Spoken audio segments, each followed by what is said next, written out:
గతంలో ఈ ప్రభుత్వానికి 3,000 కోట్ల రూపాయలు కిస్తీల రూపంలో చెల్లించేవాళ్ళం. ఇవాళ మనం అందరం కూడా ఈ ప్రభుత్వాల విధానాల వల్ల మన అందరినీ కూడా ముష్టివాళ్ళు చేశారు. దాంట్లో భాగం మన రాజకీయ నాయకులు కూడా ఉన్నారు, కుల పెద్దలు, మీకు అందరికీ తెలుసున్న వాళ్ళే. వాళ్ళందరూ కూడా ఎమ్మెల్యేలుగా ఎదిగి మంత్రులుగా అయ్యి అబ్బాయి పళ్ళు ఎవడు తీసుకుంటున్నాడండి, ఎవడు చేస్తున్నాడో అని ముఖ్యమంత్రి దగ్గర చెప్పి మన యొక్క పల్లి గీత వృత్తిని పూర్తిగా నాశనం చేయడానికి కారకులు మన నాయకులు కూడా అనేది మీకు అందరికీ తెలియని విషయం కాదు. కానీ ఇక్కడ మనం తెలుసుకోవాల్సింది ఏంటంటే తాడి చెట్టు ఉన్నంతకాలం గీత కార్మికులు ఉంటారు, గీత కార్మికులు ఉన్నంతకాలం గీత సంఘం ఉంటుంది, గీత సంఘం ఉన్నంతకాలం గీత కార్మికుల యొక్క సంక్షేమం కోసం సంఘం పోరాడుతుంది అనేది మనందరికీ తెలిసిన విషయం. ఇవాళ మీరు ఒకటే ఆలోచించాలి, ఎవరైనా చదువుకుంటే చదువుని ప్రభుత్వం సంక్షేమ పథకాల ద్వారా చదువు నేర్పుతుంది. అలాగే ఏదైనా నేర్చుకుంటామని అంటే ప్రభుత్వం నేర్పుతుంది. కానీ కళ్ళు గీసుకుంటామంటే ప్రభుత్వం చెట్టు ఎక్కడో మనకి ఏదైనా నేర్పుతుందో చెప్పండి.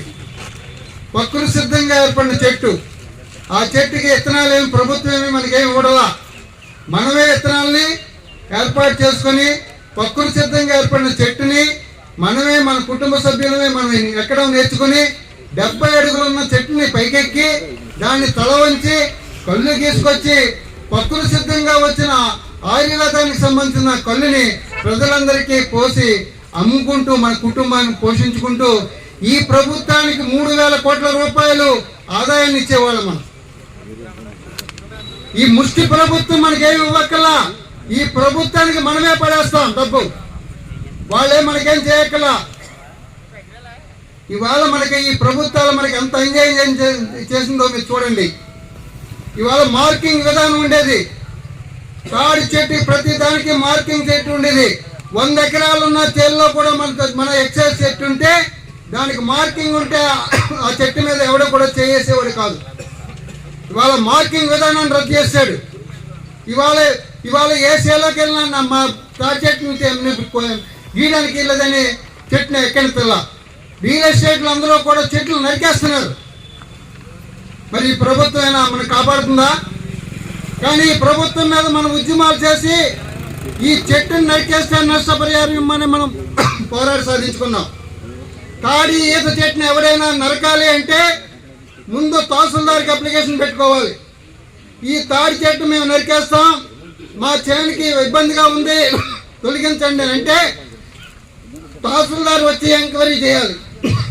చూడండి, మనం సాధించుకున్న అన్ని కూడా ప్రభుత్వ వ్యతిరేక కాదు, మన హక్కుగా సాధించుకున్నాం. అంటే తొలగించాలంటే గీత కార్మికుడు ఆ చెట్టు వల్ల ఎంత ఆదాయం గీత కార్మికుడు అకౌంట్లో వేసిన తర్వాత చెట్టు తొలగించాలి. ఆ జీవోని మనం సాధించాం. కానీ ప్రభుత్వం అమలు చేస్తుందా చెప్పండి? అమలు చేయడంలా. 560 జీవో తీసుకొచ్చాం, ఆడిదిగా మేము తాళేరుకోక్కర్లేదు, మీ ప్రభుత్వం మాకు బంజరు భూములు ఇవ్వండి, ప్రభుత్వ భూమిని మేమే చెట్లు వేసుకుని 5 ఎకరాల్లో మేమే బలాన్ని పెంచుకుంటాం అని 500 జీవోని మనం సాధించుకున్నాం. కానీ ఎక్కడైనా మనకి కనీసం 1 సెంట్ ఏ గ్రామంలో పంచాయతీ భూములు లేవా? మరి ఎందుకు ఇవ్వడలా? గీత కార్మికుడికి సులకన భావం. తాడి చెట్టు ఉండేది, తాడి చెట్టు నుంచి మేము పైకెక్కి కళ్ళు గీసుకొచ్చి అమ్మితే ప్రజలు తమ ఆరోగ్యం కాపాడుకునే విధంగా తమ యొక్క శ్రమని మర్చిపోవడం కోసం కళ్ళుని చరిత్రలోకి వెళ్ళిపోయే వృత్తిగా మన వృత్తి కనబడతా ఉంది. ఈ వృత్తిని కబలించడానికి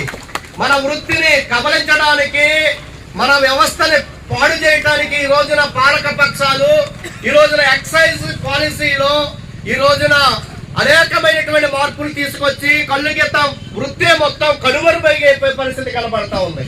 గతంలో ఏదైతే మనకి సారా ఉండేది, సారా ప్లేస్ లో ఈ రోజున బ్రాందీ వచ్చింది. ఆ బ్రాందీ కూడా గతంలో మనకి సంవత్సరానికి ఒకసారి పాట పెట్టి కొన్ని దుకాణాలు పెట్టేవారు. ఆ దుకాణాలు ప్రభుత్వం లైసెన్స్ తో నడిచేవి. అటువంటి దుకాణాలు కాకుండా ఈ రోజున మారుమూల ప్రాంతానికి తాగటానికి మంచినీళ్ళు దొరకవు, కానీ ఈ రోజున ఆ బ్రాందీ మాత్రం ప్రజల యొక్క ప్రాణాలని తీసేసే ఆ విషపూరితమైనటువంటి రసాయనాలు కలిగినటువంటి బ్రాందీ సీసాలు ఇదివరకు పెరిగి గ్రామానికి, ప్రతి పేటకి, ప్రతి ఇంటికి కూడా ఈ రోజున చేరవేస్తున్నటువంటి పరిస్థితి ఉందని కూడా ఈ సందర్భంగా తెలియజేస్తా ఉన్నాను. వాస్తవానికి ఎన్నికలు జరుగుతున్నాయి అనుకోండి, ఆ 2 రోజులు బ్రాందీ అమ్మకూడదని చెప్పి దుకాణాలు మారుస్తారు. మొన్న గ్రాడ్యుయేట్ ఎమ్మెల్సీ ఎన్నికలు జరిగితే ఏమైనా విషయాలు జరుగుతాయని చెప్పి నైట్ కాపలా కాస్తా ఉంటే ఒక వ్యక్తి ఏది మన హోండా యాక్ట్ ఎదురుగుండానే ఒక సంచిలో పెట్టుకుని వెళ్తుంటే మేమేమనుకున్నామంటే ఎలక్షన్ కి ఓటర్లకి గిఫ్టులు పంచుతానికి వెళ్తున్నారేమో అని చెప్పి అతను వెంబడించి చూసాం. అతను కొన్ని ఇళ్ళకెళ్ళి కవర్ తో పట్టుకెళ్ళి అతనికి ఇస్తా ఉన్నాడు. ఏంటయ్యా అంటే ఈ బ్రాందీ సీసాలు. అంటే మనకి మంచినీళ్ళు దొరకవు కానీ ఈ రోజున మన ఆరోగ్యాన్ని పాడు చేసే కూల్ డ్రింకులు దొరుకుతాయి, లేదంటే బ్రాందీ సీసాలు దొరుకుతాయి. కానీ ఆరోగ్యానికి పనికొచ్చే కళ్ళు గీత కార్మికుడి యొక్క వృత్తిని మాత్రం ఇవి నడ్డిని విరిసే విధంగా వీళ్ళ పాలసీలు ఉన్నాయని చెప్పి సందర్భంగా తెలియజేస్తాం. పోనీ ఏమైనా సారా ఉంది, అది కూడా కళ్ళుకి సంబంధించినటువంటి పదార్థమే కాబట్టి అది ఆ కార్మికులకి ఏమైనా అనుకూలంగా ఆ షాపులు వచ్చే విధంగా ఎక్సైజ్ పాలసీలో మార్పులు చేస్తారంటే ఆ షాపులు కూడా ఆ రాజకీయ పార్టీలే, అధికారులే, లేదంటే ఆ మంత్రులే పాట పాడుకునే ఆ సారా బిజినెస్ ను కూడా ఈ రోజున రాజకీయ పార్టీలు చేస్తున్నటువంటి పరిస్థితి ఉంది. ఆ విధంగా చేస్తున్నటువంటి సందర్భంలోనే మన వృత్తిని దెబ్బతీసే విధంగా వ్యవహారం జరుగుతూ ఉంది. గతంలో ఒక వృత్తి గీత కార్మికుడు చెట్టు మీద నుంచి కిందకి పడితే తనకేమైనా ప్రాణాలకి ఇబ్బంది కలిగినా లేదంటే ప్రమాదం జరిగినా అతని రక్షణ కలిగించే విధంగా ఈ రోజున కళ్ళు గీత కార్మికుల సంఖ్య కూడా తగ్గిపోయినాయి. చాలా చోట్ల కొన్ని ఊర్లు ప్రతి గడప కళ్ళు గీసే పరిస్థితి నుంచి 10 కుటుంబాల నుంచి 5 కుటుంబాలకి మారిపోయినటువంటి పరిస్థితి ఉంది. ఆ విధంగా కళ్ళు గీత వృత్తిని ఈ రోజున ఈ ప్రభుత్వాల విధానాలతో, ఎక్సైజ్ పాలసీలతో ఈ రోజున కళ్ళు గీత వృత్తే కనుమరుగైపోయే పరిస్థితిని కనబడతా ఉంది.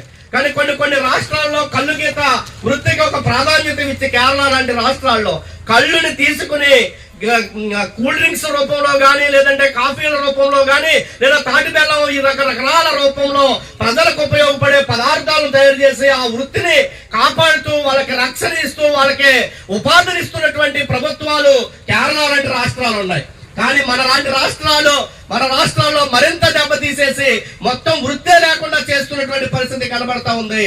కాబట్టి ప్రభుత్వం, అది ఏ ప్రభుత్వం అయినా, మీ ప్రభుత్వం గెలవటానికి కళ్ళు గీత కార్మికుల యొక్క ఓట్లు కూడా ఉన్నాయని చెప్పి కూడా ప్రభుత్వాలు గుర్తుపెట్టుకోవాలని చెప్పి సందర్భంగా ఇటువంటి కళ్ళు గీత కార్మికులతో పెట్టుకుంటే ప్రభుత్వాన్ని ఎక్కించాలన్నా దించాలన్నా కళ్ళు గీత కార్మికులకి ఆ సత్తా ఉందని కూడా ఈ ప్రభుత్వాలు గుర్తించాలని చెప్పి తెలియజేస్తా ఉన్నాం. అది తెలుగుదేశమా, వైఎస్ఆర్, లేదా ఇంకో పార్టీయా ఏదో ఉత్తప్పుడు ప్రెస్ మీట్లు పెట్టి కార్మికులకి మేము అది చేస్తాం, ఓట్ల ఎలక్షన్ అప్పుడు మీరు చెప్పే కళ్ళబొల్లి కబుర్లు కాదు. మా కుటుంబాలు సుఖ సంతోషాలతో ఉండాలంటే మా వృత్తి కరెక్ట్ గా ఉండాలి. మా వృత్తి కరెక్ట్ గా ఉండి మాకు రక్షణగా ఉంటేనే మా కుటుంబాలు ఉంటాయి. కాబట్టి ఆ వైపు మా వృత్తికి రక్షణ కల్పించే విధంగా మీ విధానాలు ఉండాలి. రేపు ఇందాక మన నరసింహమూర్తి గారు చెప్పినట్టు వచ్చే ఆగస్టులోనో సెప్టెంబర్ లోనో ఈ ఎక్సైజ్ కి సంబంధించి పాలసీ మార్పు జరుగుతూ ఉంది. అటువంటి మార్పు జరుగుతున్నటువంటి సందర్భంలో కళ్ళు గీత కార్మికుల యొక్క వృత్తికి రక్షణ కలిగించే విధంగా, కళ్ళు గీత కార్మికులకి కొన్ని హక్కులు ఉండే విధంగా ఈ ప్రభుత్వాలు పాలసీని చేపట్టాలా. లేనటువంటి పక్షంలో భవిష్యత్తులో రాష్ట్ర వ్యాప్తంగా ఉన్నటువంటి కళ్ళు గీత కార్మికుల యొక్క పోరాటానికి ఈ ప్రభుత్వాలు బలికాక తప్పదని చెప్పి కూడా ఈ సందర్భంగా తెలియజేస్తా ఉన్నా. కళ్ళు గీత కార్మికుల పక్షాల శాసన మండలిలో మాట్లాడే ఏకైక ఎమ్మెల్సీగా ఈ రోజున రేపు జరిగే ఎమ్మెల్సీ శాసన మండలి సమావేశాల్లో మీ గొంతై మన సమస్యల పరిష్కారం కోసం మీ యొక్క నాయకత్వం దగ్గర ఈ యొక్క హక్కుల పత్రాన్ని తీసుకుని యాజిటీజ్ గా ప్రభుత్వం ముందు పెట్టి వాళ్ళ సమస్యలు పరిష్కరిస్తారా లేదంటే పీడీఎఫ్ ఎమ్మెల్సీగా వాళ్ళ పోరాటంలో ప్రత్యక్షంగా పాల్గొనే పరిస్థితి వస్తుందని చెప్పి శాసన మండలిలో మీ గొంతై వినిపిస్తారని కూడా ఈ సందర్భంగా తెలియజేస్తా ఉన్నాం. ఎందుకంటే కళ్ళు గీత కార్మికులు తలుచుకుంటే ఒక్కడే కార్మికుడు వచ్చే కుటుంబంలో ఒక 5-6 ఓట్లు ఉంటాయి. వాళ్ళ ప్రభావితం చేసే కుటుంబాలు కూడా అనేకం ఉంటాయి. కాబట్టి మీ ప్రభుత్వాలు ఎన్నిక కాపాడటానికి మా ఓట్లు మీకు ఉపయోగపడ్డాయి. కాబట్టి మేము సుభిక్షంగా ఉంటే మీ ప్రభుత్వం సుభిక్షంగా ఉంటది. మా హక్కులు కాలరాయబడితే, మా వృత్తిని నిర్వీర్యం చేస్తే మీ ప్రభుత్వాలు కూడా నిర్వీర్యమైపోతాయి. బంగాళాఖాతంలో కలిపేస్తాం మీ ప్రభుత్వాలనే. మా సమస్యల పరిష్కారం కాకపోతే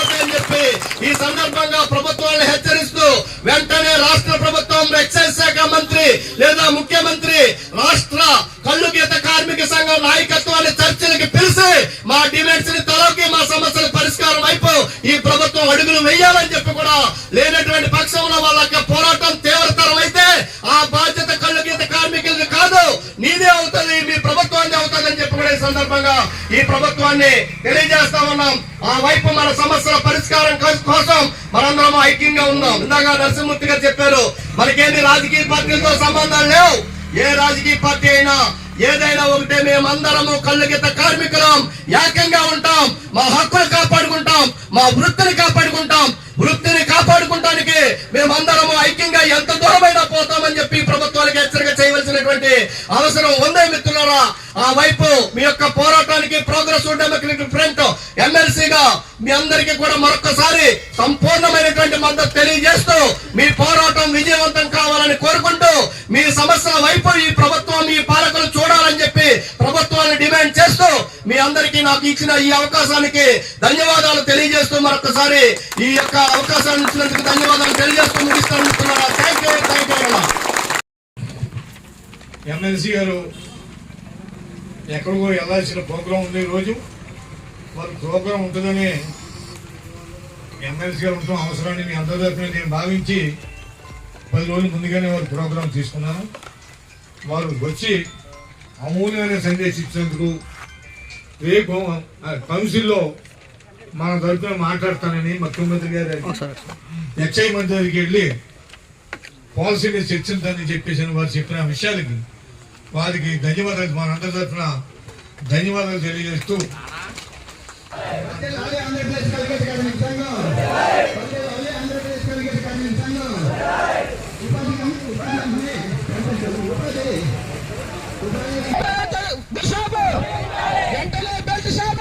బెల్ షాపులను తొలగించాలి, గ్రామాల్లో బెల్ షాపులను తొలగించాలి, గ్రామాల్లో బెల్ షాపులను తొలగించాలి, గ్రామాల్లో బెల్ షాపులను తొలగించాలి, గ్రామాల్లో బెల్ షాపులను వర్ధిల్లాలి. ఆంధ్రప్రదేశ్ కళ్ళు గీత కార్మిక సంఘం ఎక్స్గ్రేషియా ఇవ్వాలి, ఎక్స్గ్రేషియా గీత కార్మికుల పట్ల కొడుతున్న బెల్ షాపులను తొలగించాలి, బెల్ షాపులను తక్షణమే అరికట్టాలి, బెల్ షాపులు తక్షణమే. గ్రామాల్లో బెల్ షాపులను గ్రామాల్లో బెల్ షాపులను తొలగించాలి, గ్రామాల్లో బెల్ షాపులను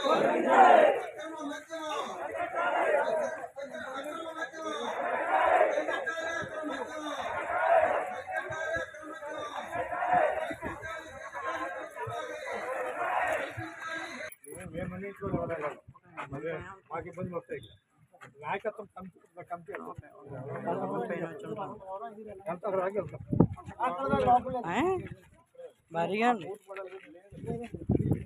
రాధాకృష్ణ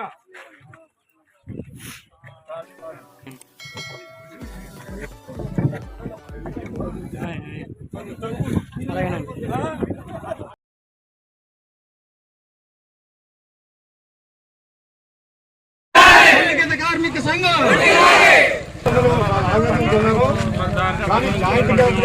మన ఎక్సైజ్ డిపార్ట్మెంట్ జాయింట్ కలెక్టర్ గారితే మనం వెళ్ళేసరికి మన గురించి కొంత అవగాహన చేసుకున్నారు.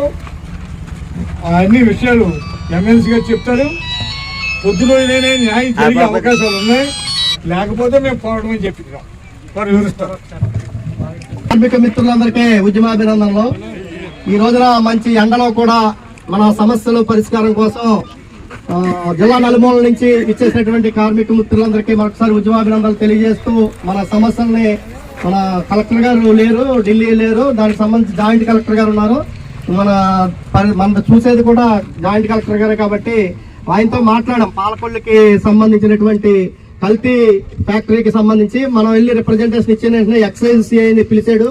మనం చెప్పిన దాని సంగతి ఏంటంటే దాని మీద ఎంక్వైరీ చేస్తున్నాం, ట్రేస్ అవుట్ చేస్తామంటే నరసింహమూర్తి గారు చెప్పారు. అంటే పెద్ద పెద్ద దీని ఏమంటారు యంత్రాలు తీసుకొచ్చే వరకు ఏం చేస్తుంది, ఇంకా ట్రేస్ అవుట్ చేయకపోవటం ఏంటని చెప్పి చాలా స్పష్టంగా మాట్లాడారు. అదేవిధంగా నర్సాపురానికి సంబంధించి కూడా అమృతం వైన్స్ కూడా కేసు ఉంది. దాని మీద కూడా వాళ్ళ మీద యాక్షన్ తీసుకుంటాం. ఎక్కడైతే బెల్ట్ షాపులు ఉన్నాయో బెల్ట్ షాపులు అరికట్టడానికి ఎక్సైజ్ శాఖతో ఒకసారి కూర్చోబెట్టి దాని మీద డిస్కస్ చేసి అవన్నీ నియంత్రించడానికి ప్రయత్నం చేస్తానని చెప్పడం జరిగింది. అంటే మన లోకల్ సమస్యలకి సంబంధించి ఇక్కడ నేను యాక్షన్ తీసుకుంటానికి ప్రయత్నం చేస్తాను. స్టేట్ వైడ్ సమస్యలకి సంబంధించి మీరు ఇచ్చినటువంటి రిప్రజెంటేషన్ ని రాష్ట్ర ప్రభుత్వానికి ముఖ్యమంత్రి గారికి పంపిస్తానని చెప్పి మనకి హామీ ఇవ్వటం జరిగింది. సో ఇది అంటే హామీ ఏంటంటే ప్రభుత్వాలు చేసేస్తాయంటే అసలు దీన్ని నడిపేదే వాళ్ళు కదా, రాజకీయ పార్టీలే కదా. సో ఏదేమైనా మన పోరాటాన్ని మన ఆవేదనని ఆయన అర్థం చేసుకున్నాడు. మన కింద ఏం ఇబ్బందులు పడతాం అన్ని చెప్పాం. మొత్తం అన్ని చెప్పడానికి అయితే సమయం కాదు, కానీ మన బెల్ట్ షాపులకు సంబంధించి లేదా బయట ప్రాంతాల నుంచి వచ్చినటువంటి అక్రమ మద్యానికి సంబంధించి అన్ని కూడా వివరించాం. మొత్తాన్ని సావధానంగా విన్నారు. మొత్తం అంతా మనం చెప్పిందని విన్నారు. ఎక్సైజ్ సిఐనే పిలిచి మొత్తాన్ని నోట్ చేసినట్టు అటు సంగతి చూడండి అని కూడా చెప్పడం జరిగింది. సో భవిష్యత్తులో ఈ పరిష్కారం అవుతాయి. లేనటువంటి పక్షంలో మరొకసారి మనం జేసీ గారి దృష్టికి తీసుకెళ్లి మీరు మొన్న మాకు హామీ ఇచ్చారు కానీ అవి అవ్వలేదని చెప్పి మరొకసారి ఇంతమంది రాకపోయినా నాయకత్వం వచ్చినా కూడా జేసీ గారితో మళ్ళీ సెపరేట్ గా మాట్లాడే అవకాశం ఉంటుంది. చెప్పాను మీరంటే ఇప్పుడు స్పందనలో ఉండి పేరు బయటకు వచ్చుంటే 500-600 మంది మా వాళ్ళందరూ కూడా వచ్చారు, బాగుండేది. మరి మీరేమో స్పందనలో ఉన్నారు కాబట్టి మీకు అవకాశం లేదు అన్నారు. అక్కర్లేదు నేను చూస్తానని చెప్పారు. మన ముందే ఎక్సైజ్ సీఎని పిలిచిన సమస్యల కోసం మీరు పరిశీలించండి అన్నాడు. ఒకసారి ఎక్సైజ్ శాఖతో కూడా కూర్చుని ఇవన్నీ కూడా పరిశీలిస్తాను, నేను మాట్లాడతాను, డిస్కస్ చేస్తానని చెప్పి మనకి కల్తీ మద్యదారి కేంద్రం పైన దాడి చేశారు, పట్టుకున్నారు. దీనికి ప్రధాన కేంద్రం అనకాపల్లి. ఈ చుట్టుపక్కల 10 జిల్లాలకి పాల్గొన నుంచి కల్తీ మద్యం వెళ్తా ఉంది. బెల్ట్ షాపుల్లో బ్రాండ్ షాపుల్లో కల్తీ మద్యం అమ్ముతూ ఉన్నారు. ఈవేళ గీత కార్మికులు వ్యవహారంలో కడుపు మంటతో ఉన్నారు. మహిళలు పడుకునే కూర్చుంటారు.